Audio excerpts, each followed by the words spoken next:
আসসালামু আলাইকুম ওয়া রাহমাতুল্লাহি ওয়া বারাকাতুহু। আল্লাহ তাআলার নৈকট্য অর্জনের অনন্য মাধ্যম কুরবানি। এটি একটি আর্থিক ও আধ্যাত্মিক ইবাদত।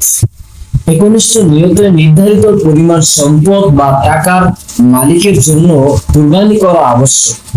কিন্তু কি পরিমাণ সম্পদ বা টাকা থাকলে কুরবানি করা আবশ্যক, এই বিষয়ে আজকে আলোচনা করব মেসেজ অফ ইসলামিক টিভি চ্যানেলের আজকের এই পর্বে। আপনি যদি এই প্রথম আমাদের চ্যানেলের ভিডিও দেখে থাকেন তাহলে প্রথমে অনুরোধ করব চ্যানেলটি সাবস্ক্রাইব করুন, আর যদি ইতিমধ্যে সাবস্ক্রাইব করে থাকেন তাহলে অসংখ্য ধন্যবাদ। কুরবানি বছরে একবার দিতে হয়, এ কারণেই অনেকেই জানে না যে কি পরিমাণ সম্পদ বা টাকা থাকলে কুরবানি করা আবশ্যক।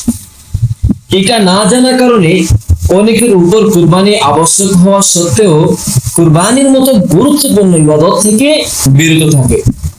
কি পরিমাণ টাকা বা সম্পদ থাকলে কুরবানি আবশ্যক, এই সম্পর্কে ইসলামিক স্কলারদের থেকে সুস্পষ্ট ধারণা রয়েছে যে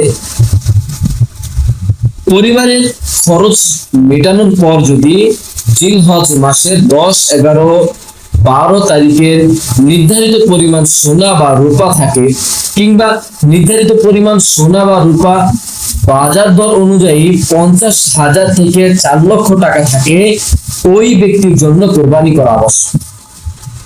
হিজরি বছরের জিলহজ মাসের 10, 11 ও 12 তারিখ কোরবানি পশু জবাই করতে হয়।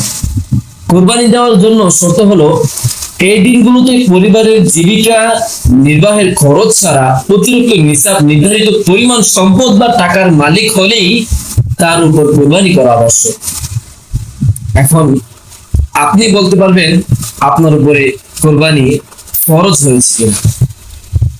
এখন আমরা সম্পদ বা টাকার নিসাব নিয়ে আলোচনা করব। সম্পদের নিসাব হলো 7.5 তোলা সোনা বা এর সমতুল্য, কিংবা 52 তোলা রূপা কিংবা তার সমমূল্যের সম্পদ থাকা।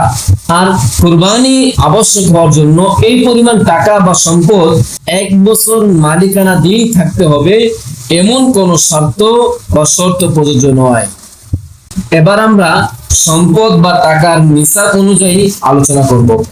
সম্পদের নিসাব হলো 7.5 তোলা সোনা বা এর সমতুল্য, কিংবা 52 তোলা রূপা কিংবা তার সমমূল্যের সম্পদ থাকা। আর কুরবানি আবশ্যক হওয়ার জন্য এই পরিমাণ টাকা বা সম্পদ 1 বছরে মালিকানাধীন থাকতে হবে, এমন কোন শর্ত বা প্রযোজ্য নয়।